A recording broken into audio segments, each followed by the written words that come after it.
Oke, Assalamualaikum warahmatullahi wabarakatuh. Teman-teman semua, selamat datang di mata kuliah BK Keluarga. Hari ini eh, saya, Ibu Rosalia Dewi Nawantara, akan menjelaskan kali ini tentang konsep dasar keluarga.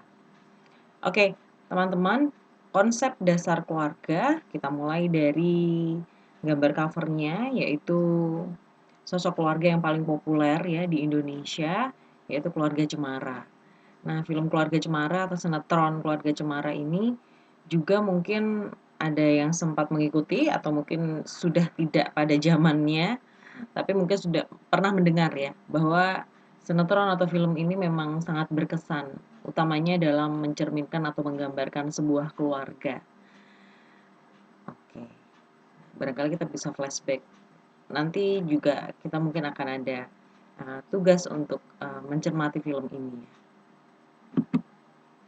Oke, teman-teman, kita mulai dari pengertian keluarga. Nah, keluarga sendiri memiliki pengertian secara harfiah bahwa satuan terkecil dalam masyarakat yang terdiri dari ayah, ibu, dan juga anak. Walaupun seperti yang Bu Rosa sampaikan di pertemuan yang lalu, bisa saja dalam satu keluarga itu tidak hanya ayah, ibu, dan anak, tapi juga ada keluarga yang lain, misalkan kakek, nenek, paman, bibi, om, tante, dan masih banyak lagi yang mungkin menjadi satu tempat tinggal gitu ya. Jadi di rumah itu tidak hanya ada keluarga inti.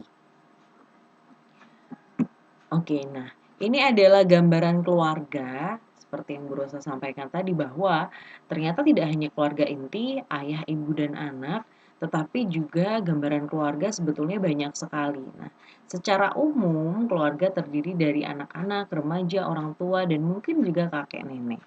Tapi juga bisa ada yang namanya bibi, paman, sepupu, ya, keponakan laki-laki atau perempuan. Nah, kebanyakan keluarga juga multigenerasional ya.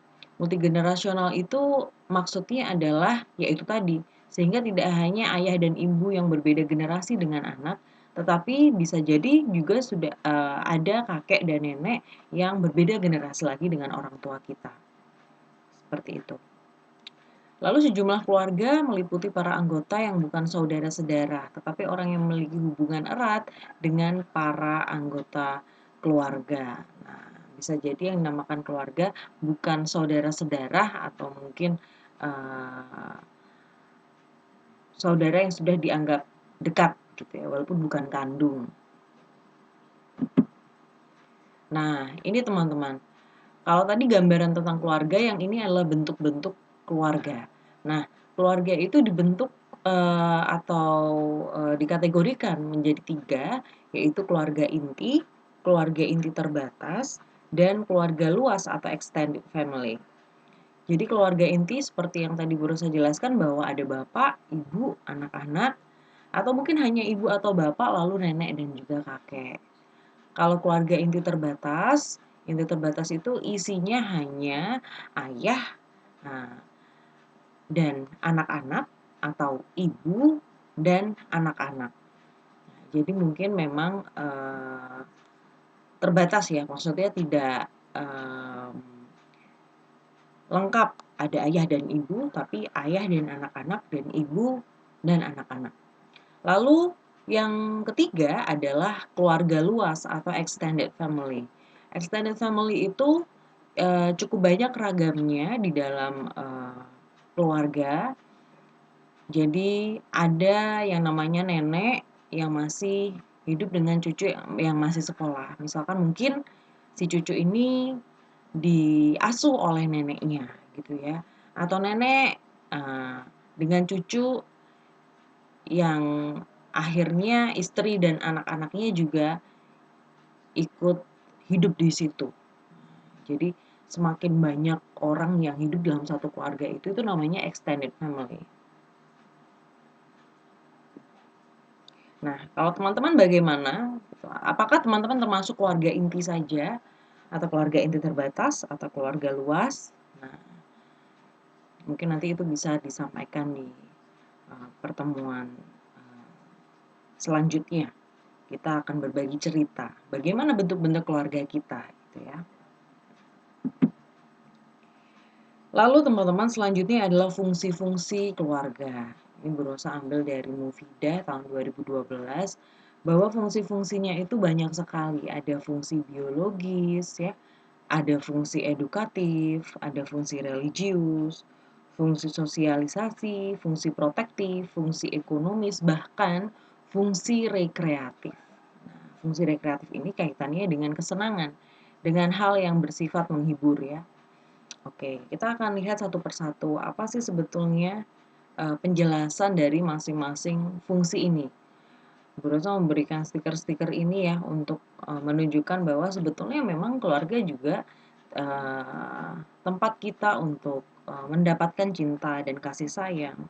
Keluarga adalah tempat kita selalu kembali gitu ya. So sweet ya. Selalu kembali dalam arti ketika kita di luar sana mungkin kita belajar, kita bekerja, kita pasti akan kembali ke dalam keluarga. Entah secara raga kita atau secara jiwa kita juga mungkin ada masalah di luar sana, kita pasti akan kembali ke keluarga. Keluargalah yang selalu akan menerima kita. Oke, yang pertama adalah fungsi biologis. Fungsi biologis itu kaitannya dengan reproduksi, teman-teman. Jadi fungsi biologis itu artinya adalah tentang perkawinan, reproduksi tadi ya.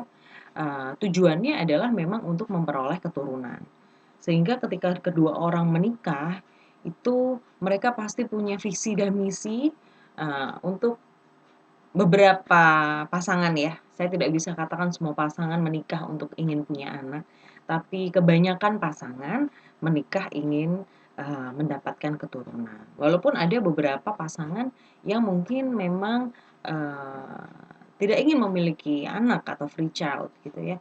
Tapi sejatinya fungsi dalam keluarga salah satunya memang fungsi biologis. Ketika menikah atau membangun keluarga, maka tujuannya adalah memperoleh keturunan. Nah, fungsi biologis inilah yang sebetulnya kalau kita pelajari lebih lanjut, itu membedakan perkawinan manusia itu, ya mohon maaf ya, dengan binatang, teman-teman. Nah, makanya barangkali di agama juga diatur bahwa memiliki keturunan memang harus ada ikatan pernikahan. Gitu. Jadi perkawinan atau reproduksi itu, nah itu harus melalui proses pernikahan yang sah gitu secara hukum dan juga agama. Kalau tidak seperti itu maka setiap orang bisa saja melakukan kegiatan biologis seperti ini tanpa ikatan pernikahan, lalu apa bedanya dengan binatang kan gitu. Sebetulnya penjelasan ini mengatakan seperti itu. Justru sebetulnya manusia itu kan derajat tertinggi makhluk hidup gitu ya, makhluk ciptaan Tuhan. Sehingga harus cara-cara yang dilakukan itu harus cara-cara yang baik, harus cara-cara yang terhormat. Oke, itu tadi dia fungsi biologis, kita lanjut ke fungsi edukatif.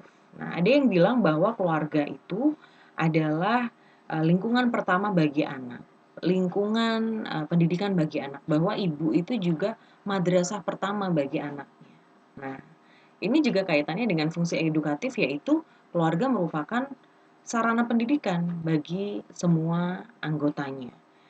Bahwa di dalam keluarga ini akan diajari, akan dilatih beberapa keterampilan-keterampilan dan juga beberapa tata cara kehidupan dasar ya. Contohnya apa sih kehidupan dasar itu? Nah, kehidupan dasar itu ya cara untuk bertahan hidup, cara makan, cara minum, kan gitu. Caranya mandi, kan itu. Siapa yang ngajarin? Kan kita tidak sekolah untuk cara makan dan minum ya, kecuali kita berlatih untuk manner untuk makan ya, kita ada sekolahnya ya. Tapi untuk dasar kita waktu kecil itu kan pasti diajari oleh ayah dan ibu kita atau orang-orang di dekat kita atau orang-orang dalam keluarga itu. Yang tadi Bu Rosa sampaikan ada nenek, kakek, itu keluarga juga. Utamanya orang tua berperan penting dalam perkembangan anak dalam dimensi kognisi, afektif maupun skill, soft skill atau hard skill dengan tujuan mengembangkan aspek mental, spiritual, moral, intelektual, dan profesional. Selanjutnya adalah fungsi religius. Jadi keluarga itu ternyata kalau tadi ya kembali lagi ibu adalah madrasah pertama bagi anak. Kalau madrasah berarti juga mengajarkan hal-hal yang sifatnya berkaitan dengan nilai-nilai agama, bahwa keluarga itu tempat penanaman nilai moral agama melalui pemahaman, penyadaran, dan praktek dalam kehidupan sehari-hari. Sehingga tercipta iklim keagamaan di dalamnya. Karena kita juga mayoritas adalah beragama Islam atau mungkin agama yang lain dan memang di Indonesia walaupun bukan negara Islam ya, tapi negara yang juga menjunjung tinggi nilai-nilai keagamaan, maka memang sebaiknya keluarga itu berlandaskan fungsi religius ini. Karena di dalam nilai-nilai sosial atau norma-norma sosial juga kadangkala diwajibkan untuk masyarakatnya itu memegang fungsi religius ini, teman-teman. Tujuannya apa?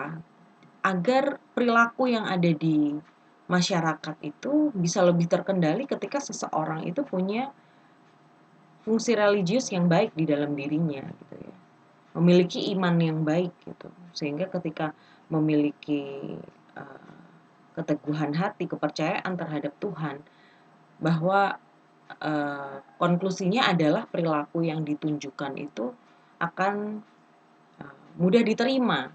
Selain mudah diterima juga jauh dari penyimpangan perilaku seperti itu ya. Dan juga jauh dari perilaku-perilaku yang mungkin memberikan kesempatan untuk melanggar hukum, melanggar tata sosial, norma sosial seperti itu. Karena percaya bahwa Tuhan melihat dan saya tidak bisa melakukan itu, misalkan mencuri atau mungkin melakukan hal-hal yang melanggar hukum atau melanggar sosial. Selanjutnya adalah fungsi protektif. Nah, keluarga menjadi tempat yang aman dari gangguan internal maupun eksternal untuk menangkal segala pengaruh negatif yang masuk. Jadi keluarga itu saya kayaknya juga punya fungsi keamanan bagi seluruh anggota keluarganya. Jadi kalau Bu Rosa tadi bilang bahwa apapun yang terjadi di luar sana maka kita akan kembali ke keluarga. Maka kita perlu perasaan aman dan nyaman tadi, teman-teman. Sehingga dalam keluarga itu dibutuhkan komunikasi yang baik, hubungan yang erat ya, agar seluruh anggota keluarga merasa, oh saya sudah di tempat yang aman nih. Rumah itu sudah tidak lagi tempat untuk berteduh saja, tapi berteduh dalam arti yang besar gitu, dari segala gangguan tadi yang disampaikan di sini, dari segala gangguan dari luar ataupun dari dalam diri kita sendiri, keluarga adalah tempat yang aman. Selanjutnya adalah fungsi sosialisasi. Fungsi ini berkaitan dengan mempersiapkan anak menjadi anggota masyarakat yang baik maupun mampu memegang norma-norma kehidupan secara universal baik interrelasi dalam keluarga itu sendiri maupun dalam menyikapi masyarakat pluralistik lintas suku, bangsa, ras, golongan, agama, budaya, bahasa maupun jenis kelamin.